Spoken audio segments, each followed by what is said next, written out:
This is the collection segment part of the video.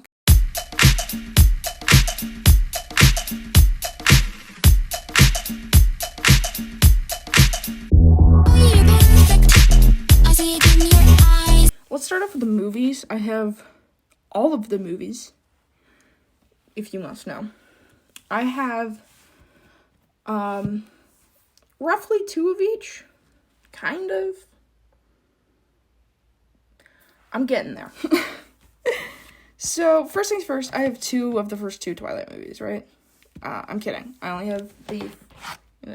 have the first, for our first double that I have just the first Twilight movie, right? I have a 2-disc special edition, and I have my regular boring-ass Twilight, which, if I show in the video, I switched the cases, so the 2-disc was in the regular cover, which I supremacy this cover, because, oh my god, it is so trashy. I love it so much. Then, this is personally one of my other prized possessions that I own, among other things, aka all 3 of my Squishmallows, my beautiful, beautiful Figment dragon, and my vintage Rocky Horror Picture Show poster. I have a lot of prized possessions. This is among one of them, the Ultimate Fan Edition of New Moon, which, if I show in the video, you may think that I have 2 copies of the Ultimate Fan Edition. I don't.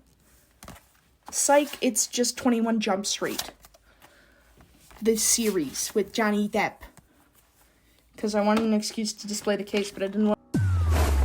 She'll be driving 6 white horses when she comes. She'll be driving 6... I didn't want to have, the other case fucked up. I didn't want to do that. Here's the only other double I have.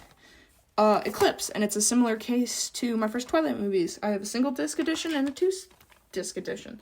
I don't know why. I don't know either.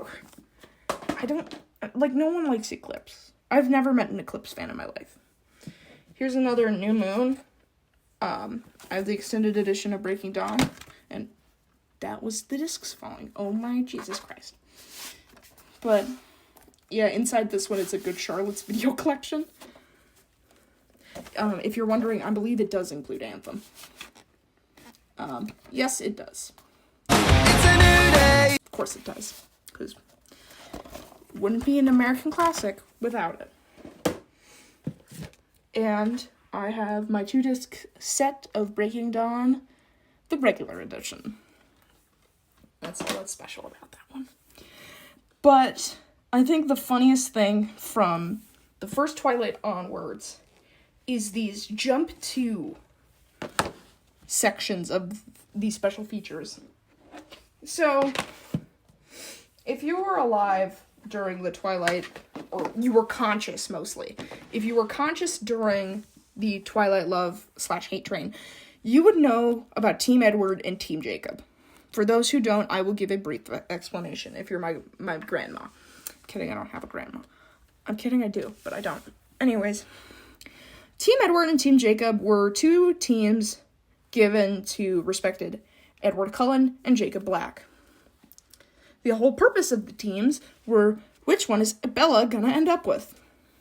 We already knew the answer from the fucking get-go. Of course she's gonna fucking end up with Edward. No shit, she's gonna end up with Edward. I just hit my fucking laptop. I'm having a hard time over here. Anyways. But these have the jump to sections where it's just clips of Edward and just clips of Jacob. Also, I just thought I'd preface this really quick. I've never met a Jacob Black fan in real life. I like to think they're not real. Probably because of the whole imprinting thing, yeah. It's probably the reason. Now on to the books that I have. Let's go from back to front, because I like hitting it from the back. I'm kidding. Oh my god, why did I make that joke? First things first, we have Midnight Sun, which is one of the most recent book, and Life and Death. I'll put these 2 together because they are very intertwined story-wise. I mean, well, They both involve the first Twilight, and that's all that matters. So, Midnight Sun and Life and Death are both very involved in production sense and in the sense of story as well, because they both happen, or quote, take place during Twilight number 1, the first Twilight. Or just, why do I call it the first Twilight?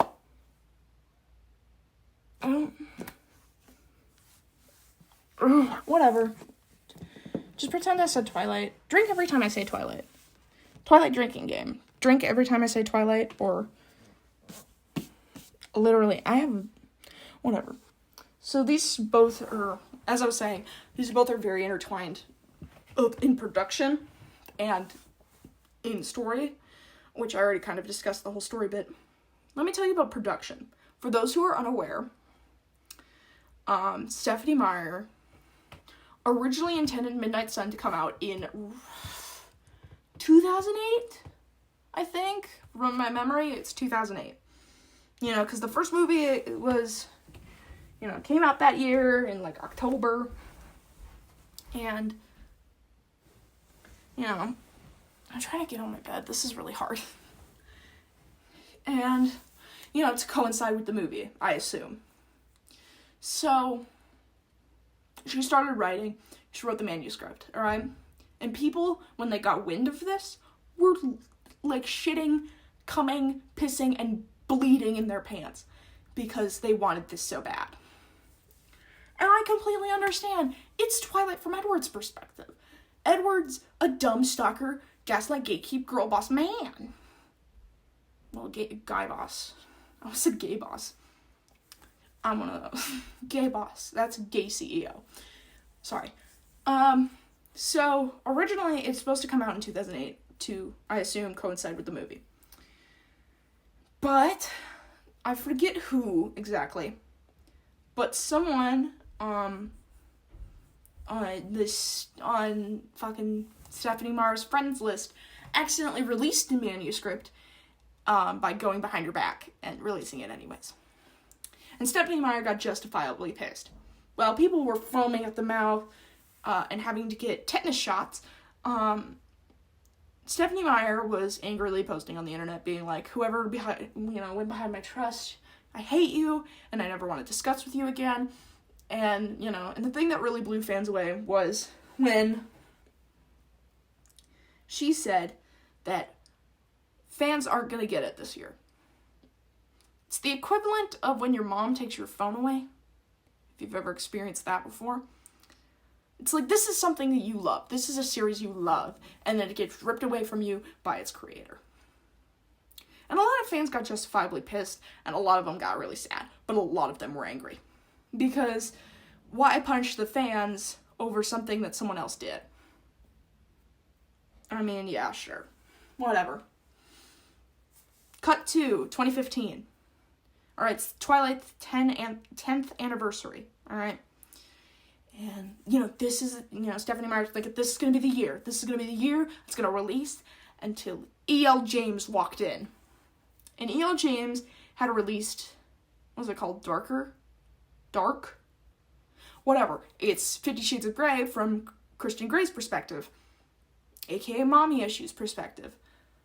A.k.a. Norman Bates perspective. I'm sorry. I just like making fun of it, even though I've never read it.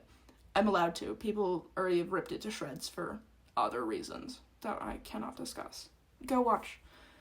I'll throw up some videos you could watch on screen. Whatever. So, E.L. James walks in, releases Dark, and, a bunch of the other books, because I like to think of it as a subtle fuck you to Stephenie Meyer for, not releasing the book. And Stephenie Meyer goes, shit, now I can't release it because then she'll think that I copied off of her. And then you had to wait till 2020, and then Midnight Sun was finally released to the public. And people, once again, lost their minds. Alright? And I know what you're probably thinking. Ivan, something must have gotten released because, you know, it's Twilight's 10th anniversary. You can't just do nothing. Oh yeah, she did something. She released Life and Death, Twilight Reimagined, which is just gender-bent Twilight. I still hate that they changed Bella into Buford. Let me repeat that. Bella into Buford.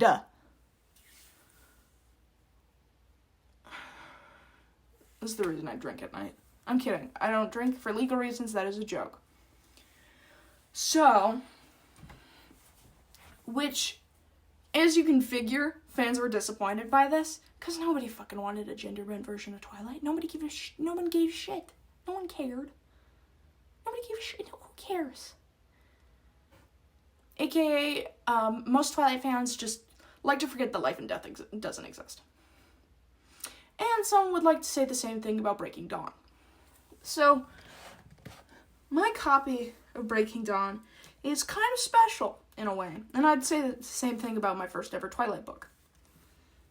I say that it's special, because if you go to the very back over here, the phenomenon continues. Stephanie Meyer's The Twilight Saga, the official guide. Coming December 30th, 2008. So, this book, this specific version of Breaking Dawn, came out before the official guide to Twilight, which both makes sense and in my head, or how I'm interpreting this, it also does not make sense. And it is so funny because this book is like the shortest in the series because it's like 7 chapters. And this thing is fucking huge. It is 7 chapters and it's fucking huge. Don't be afraid, I murmured. We belong together. Fucking vomit, if you ask me. Oh, let's skip over Eclipse for now, because I got some special stories about Eclipse. Next book I would like to discuss is Twilight, Director's Notebook. The story of how we made the movie based on the novel by Stephanie Meyer, by Catherine Hardwicke. Now, this bad boy, I found at a thrift store. Literally completely on accident, also. It was completely on accident, I'm not even kidding. I was jokingly talking to myself, as one does. And I'm like, you know, I never find anything good here. And I'm like looking through, and I stop. Because I see Bella's stupid fucking face. I'm kidding, I love you, Kristen Stewart. Mwah. I see her face, and then I look down the spine. Twilight, Director's Notebook. Catherine Hardwicke. And I start losing my mind. I'm like, holy fucking shit. And I start looking through it, and it has everything from, like, concept art to a completely fucking different looking Emmett. Oh my god, why is he blonde? Scary. Oh my god, set it on fire. At least Jasper looks the same. And also, Esme was supposed to be blonde, which... That's, the one I forgot the other name. The other woman I forgot the name of. That wasn't Rosalie. Rosalie is the blonde one, and the other one's the brunette one. So, yeah. Twilight, like, seriously, this is genuinely really cool that I found this, and I'm still really happy that I have it. The van crash. And then it, like, shows you the route. It's really cool. I really like the concept art. Because that implies that Edward was supposed to have longer hair. And that makes me lose my mind every time I think about it, because I cannot imagine Edward, or Robert Pattinson, so to speak, with long hair. It's scary. It's scary. Anyways. New Moon. I mean, this copy of New Moon isn't too special. Because, you know, it's just a copy of New Moon with, you know. I own the now major motion picture exclusive poster inside copy of Twilight. And I own the boring one. I'm kidding. They're the same exact fucking book. And yes, I do plan on buying all of the other books with the now a major motion picture covers. Because I saw the one for New Moon and I lost my mind because I thought it was so funny. And then my beautiful copy of the first Twilight book. Let me tell you my opinions. I could make an entire drinking game out of this book if I chose to. Which, spoiler alert, I have not and nor plan on doing it. I have done it for Catcher in the Rye. Here are the rules, by the way, if you're curious. Ooh. Don't plan on doing it for literally any other series. But I will mention my favorite part in the entire book, if I can find it.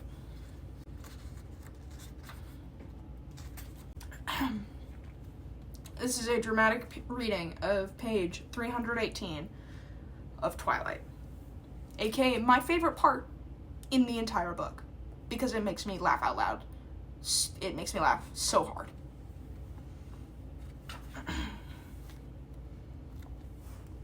We're starting in the middle, so follow along at home if you care. Get dressed. I'll wait here. It was hard to decide what to wear. I doubted there were any etiquette books detailing how to dress when your vampire sweetheart takes you home to meet his vampire family. It was a relief to think the word to myself. I knew I shielded away from it intentionally. I ended up in my only skirt. Long, khaki colored, still casual. Already red flag number 1, khaki colored makes me want to fucking throw up and die. Hold on, it gets worse. I put on a dark blue blouse he once complimented. Dark blue, as in like navy. Now, ladies and gentlemen, ladies, picture it with me. That color combination makes you want to vomit, doesn't it? Because it certainly makes me want to vomit. But it gets worse. A quick glance in the mirror told me my hair was entirely possible, so I pulled it back into a ponytail. Okay. I bounced downstairs. I'm decent. He waited at the foot of the stairs, closer than I had thought, and I bounded right into him. He steadied me, holding me at a careful distance away for a few seconds before suddenly pulling me closer. Wrong again, he murmured in my ear. Sorry. I'm sorry. You are utterly indecent. No one should look so Sorry. No one should look so tempting. It's not fair. Tempting how? I asked. I can change. He sighed, shaking his head. You are so absurd. He pressed his cold lips delicately to my forehead, and then the room spun. The smell of his breath made it impossible for me to think. Shall I explain to you how you're tempting me? He said. It was clearly a rhetorical question. His fingers traced slowly down my spine, his breath coming more quickly against my skin. My hands were limp on his chest, and I felt lightheaded again. He tilted his head slowly and touched his cold lips to mine for a second time, very carefully, parting them slightly. And then I collapsed. So for one, let's count the many atrocities of that basically a page.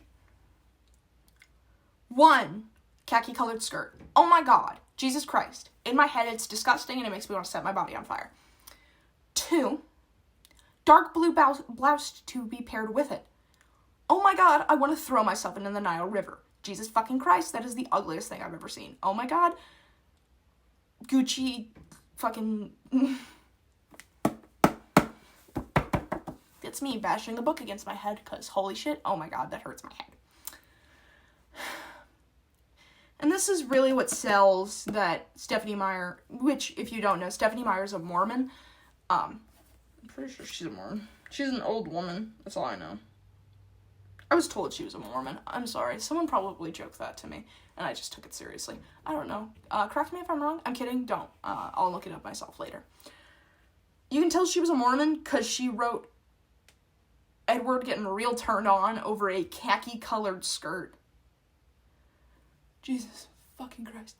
And also, if you think Edward is bad in the movies, read the book. He's so much worse. He's kind of a dick. But not like a fun dick. He's not like, I don't know. He's a fun dick. He's not like Herbert West. Or like Doc Ock kind of mean. Because at least they're goofy about it. And they're semi-serious. But fuck, Edward just... Alright. You're probably thinking, Ivan, why'd you skip over Eclipse? It's because I have 3 copies of Eclipse. Let me explain all of them to you now. First copy of Eclipse. My first copy of Eclipse that I own is just a pretty boring copy. I mean, you can tell it was printed recently because of the Twilight Saga, book 3 on the spine, the color of the empty books logo, the fact that it has the official illustrated guide on it. Now this bad boy is special. This is my hardcover copy of Eclipse. Keep in mind, I've never read Eclipse, and Eclipse, the movie, is my least favorite out of the whole entire Twilight series. Seriously, it bores me to death. But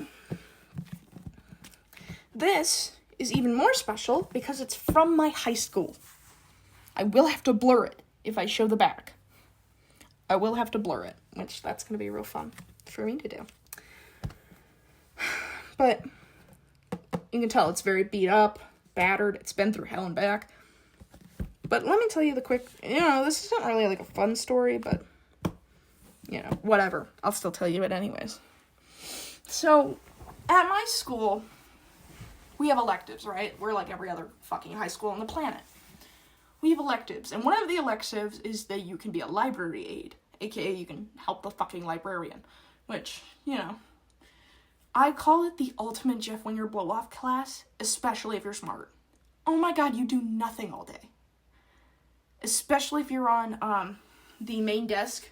Our school calls it circulation. I don't know if any other fucking school has this and calls it something different. But you sit there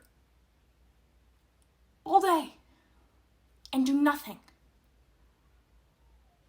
Because there's nothing to fucking do. Whatever. I walk in one day, I have circulation, whatever, alright? Fucking every other day in the fucking neighborhood. And near the desk are these stacks of books. And, some of them have post-it notes that say ready to go, or, still need to be processed, or whatever. And I'm looking through the pile and I see Eclipse. And we'll call the librarian Toots. We'll call her Toots. Mrs. Toots Watson. And I go, hey, Toots, I got a question for you. She goes, yeah, shoot, tell me. And I go, can we call dibs on books? And she goes, what do you mean?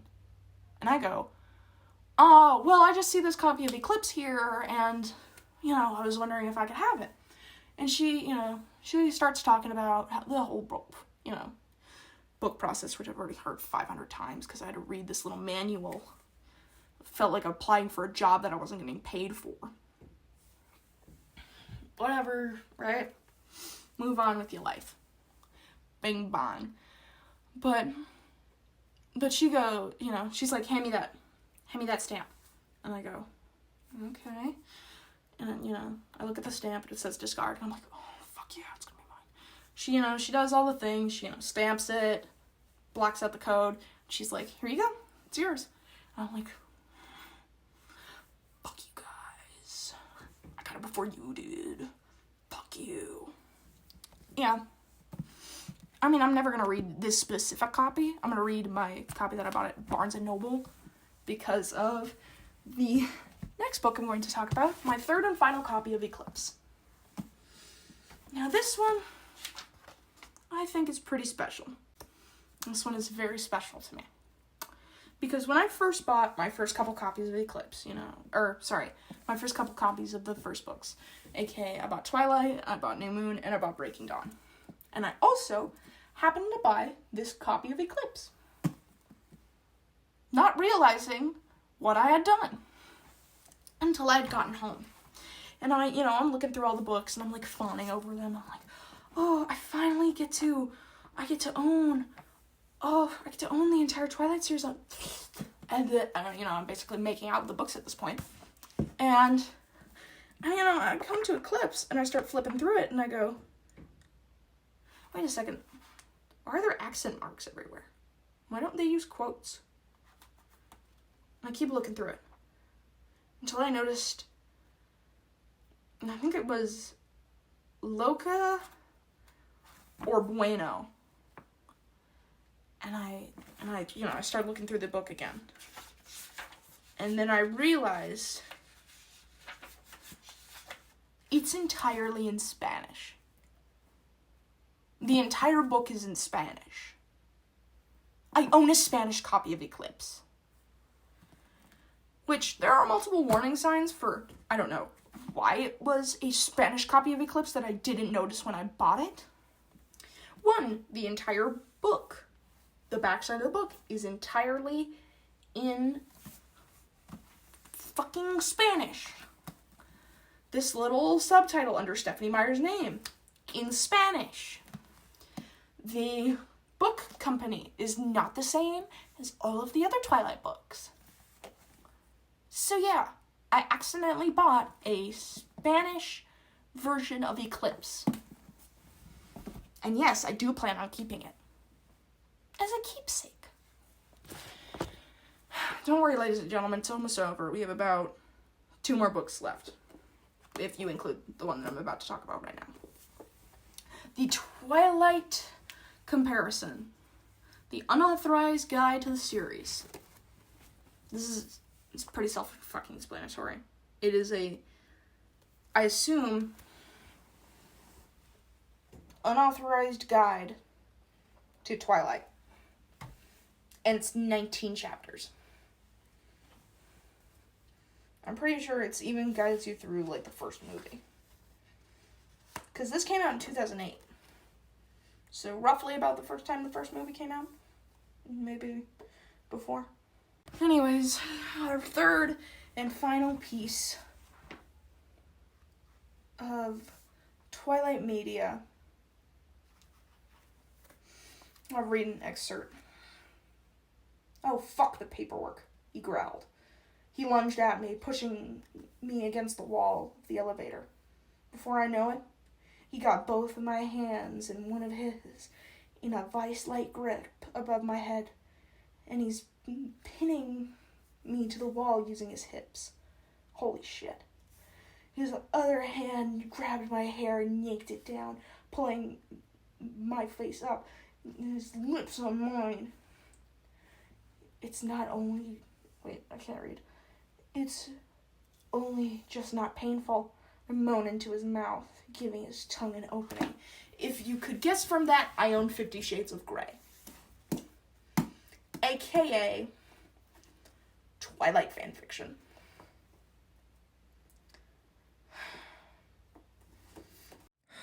If I'm gonna be honest with you, I had an entire part of this video where I talk about the pipeline of 9/11 to 50 Shades of Grey, which, long story short, 9/11, MCR, Twilight, 50 Shades. To keep it short. Let's just do a half-assed intro, or outro, or whatever. Cue the Looney Tunes music. That's all, folks.